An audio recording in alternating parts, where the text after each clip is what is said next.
अल्लाह के मुकर्रब फरिश्ते चारों तरफ से लोगों को ढांपे रखते हैं और सारी बातों को रब की बारगाह में पहुंचाएंगे। सुभान अल्लाह। ये मन्नत मांगो, कभी भी मन्नत मांगना है तो जल्दी का मन्नत मांगो। हजरात मोहतरम मुख्तसर में समाअत फरमाइए, कीमती बात बता रहा हूँ। मन्नत अच्छी तरह से मांगो कि रोजा की मन्नत मांगो, कुरान पढ़वाने की मन्नत मांगो, या फिर मस्जिद के नाम पर मांगो। और अगर घर में मुसीबत आती है ना मेरे दोस्तों बुजुर्गों, तीसरा खास से परेशानियां टलती है, सदका से आने वाली मुसीबत दूर होती है, सदका देने से उम्र में इजाफा हो जाता है। सदका की बरकत है कि बादशाह से सुनिएगा, अल्लाह अल्लाह कुर्बान जाओ मेरे सुन्नी जन्नती मुसलमान भाइयों। एक बादशाह ने अपने इलाके में, अपने शहर में ऐलान कर दिया। क्या ऐलान किया? कि मेरे होते हुए किसी गरीब फकीर मिस्कीन को कोई सदका ना दे। क्या ऐलान किया बादशाह ने? तवज्जो से क्या ऐलान किया बादशाह ने? कि कोई किसी गरीब फकीर मिस्कीन को, फकीर को सदका ना दे, भूखा मर जाए। अल्लाह अल्लाह कुर्बान जाओ मेरे सुन्नी जन्नती मुसलमान भाई। एक बंदा कई दिन का भूखा था, एक बादशाह ने ऐलान कर दिया था कि अगर किसी ने किसी फकीर को या गरीब को या मिस्किन को या यतीम को पैसे दे दिया या उसके साथ भलाई की तो उसका दोनों हाथ काट दिया जाएगा। बादशाह ने क्या ऐलान किया था कि अगर किसी ने गरीब फकीर मिस्किन के साथ हमदर्दी की, भलाई की, तो उसका हाथ दोनों काट दिया जाएगा। अब वो औरत परेशान और वो भूखे बार बार अर्ज करते हैं, ऐ औरत मुझे खाने के लिए कुछ दे दो ताकि मेरी जान बच जाए, कई दिन का भूखा हो। अल्लाह अल्लाह कुर्बान जाओ मेरे सुन्नी जन्नती मुसलमान भाइयों। उस औरत को रहम आ गया, उसने उस शख्स को सदका भी दिया और घर में बैठा कर अच्छी तरह से उसको खाना भी खिलाया। बोलिए सुभान अल्लाह, बोलिए सुभान अल्लाह। खाना भी खिलाया और पैसे भी दिया। तो ये गरीब फकीर मिस्कीन के साथ हमदर्दी ना करे, फकीर को भीख ना दे, जो भीख देगा उसका दोनों हाथ काट दिया जाएगा। अब उस औरत को रहम आ गया, फकीर आए कहने लगे मैं कहने का भूखा, मुझे खाने के लिए कुछ दे दो। उस औरत के दिल में रहम आ गया, उसको उस शख्स को उस औरत ने खाना भी खिलाया और सदका भी दिया।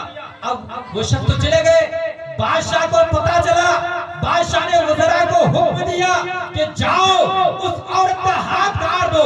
वज़रा आए और उस औरत का दोनों हाथ को काट दिया, दोनों हाथ को काट दिया। अल्लाह अल्लाह कुर्बान जाओ। तवज्जो से कई साल गुजर गए, बादशाह ने ऐलान कर दिया कि अब मुझे शादी करनी है। हालांकि उसकी कई बीवी थी। बादशाह ने फिर ऐलान कर दिया, क्या ऐलान किया कि मुझे शादी करनी है और ऐसी लड़की देखो जो सबसे ज्यादा खूबसूरत हो। अब वज़रा ने तलाशी शुरू की, ढूंढते ढूंढते जिस औरत के, जिस लड़की के दोनों हाथ काट दिए गए थे, पूरे शहर में सबसे ज्यादा अगर कोई हसीना थी तो कोई और नहीं बल्कि वही लड़की थी जिनके दोनों हाथ काट दिए गए, जिनके दोनों हाथ काट दिए गए थे। बादशाह की मां ने देखा, यही तारीफ की कि पूरे शहर में सबसे ज्यादा अगर कोई हसीन है तो यही लड़की है, यही औरत है। वज़रा ने भी आकर यही अर्ज की कि पूरे शहर में सबसे ज्यादा हसीन यही औरत है जिनके दोनों हाथ कटे हुए हैं। बादशाह की उसके साथ शादी हो गई, बादशाह की उसके साथ शादी हो गई। अब नई दुल्हन है, उसके साथ सबसे ज्यादा प्यार करने लगे, सबसे ज्यादा उसी को प्यार देने लगे।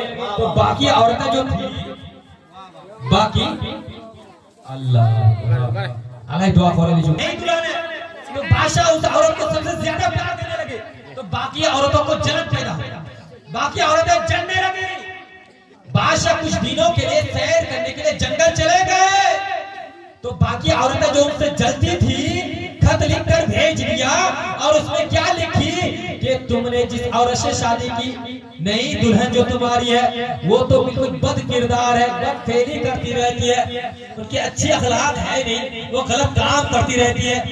अब अगर बादशाह हो और उसकी बीवी गलत काम करे तो उसका हश्र क्या हो सकता है? तो बादशाह ने वहीं से खत लिख दिया कि उसको ले जाओ और ले जाकर जंगल में छोड़ दो। लोगों ने जंगल में ले जाकर, वज़ारा ने जंगल में ले जाकर छोड़ दिया। लेकिन मेरे दोस्तों बुजुर्गों, अल्लाह अल्लाह कुर्बान जाओ, अब उस औरत को जंगल में छोड़ दिए। उस औरत के साथ एक बच्चा भी था, उसके गोद में एक बच्चा भी था। अब वो जंगल में तो छोड़ दी उनको। जैसे ही जंगल वो पार कर रही थी, वो जरा आ गए साथ में सामने समुद्र था, मगर उसका बच्चा समंदर में गिर गया। अब उसके पास तो हाथ नहीं, अफसर भाई बहुत अच्छा, समंदर में गिर गया उसका बच्चा, हाथ है नहीं, दोनों हाथ कटे हुए हैं। क्या करेगी, परेशानी के आलम में बच्चा समंदर में गिर गए। खुदावंदे कुद्दूस की बारगाह में अर्ज करने लगी, ऐ पाक परवरदिगार, यहाँ कोई पुरसाने हाथ नहीं, यहाँ कोई सुनने वाला नहीं। ऐ पाक परवरदिगार, मेरा बच्चा गिर गया है।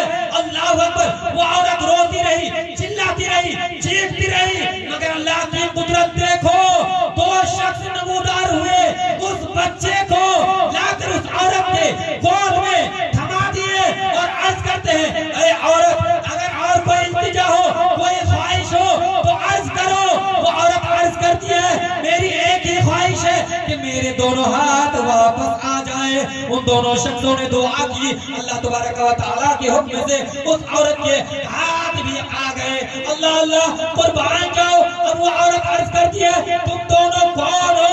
अल्लाह अल्लाह, पता चला, मालूम हुआ। वो दोनों अर्ज करते हैं, हम दोनों वो है कि जब आप घर से निकली थी, उस एक शख्स आपके घर में आए थे और आपने उसको 2 रोटी दी थी तोहफे में, सदके में। हम दोनों वही 2 रोटी है जिसने आपके बच्चे के भी जान को बचाया और आपके हाथ भी अता कर दिया। बहुत अच्छा, बहुत यह है सदका देने की फजीलत। सदका देने की फजीलत क्या है? हाथ भी मिल गए, बच्चा भी मिल गया। सदका देने से उम्र में इजाफा हो जाती है। अगर कोई मुसीबत आए, घर में बरकत ना हो, तो सदका दिया करो। मदरसे के बच्चों को लाकर 10 बच्चों को घर में लाकर कुरान पढ़वाओ और उसको 10-10 रुपए दे दो। इमाम को बुलाकर 100 रुपए दे दिया करो, उनसे दुआएं करवा लिया करो। आपके घर में बरकतों का इजाफा हो जाएगा।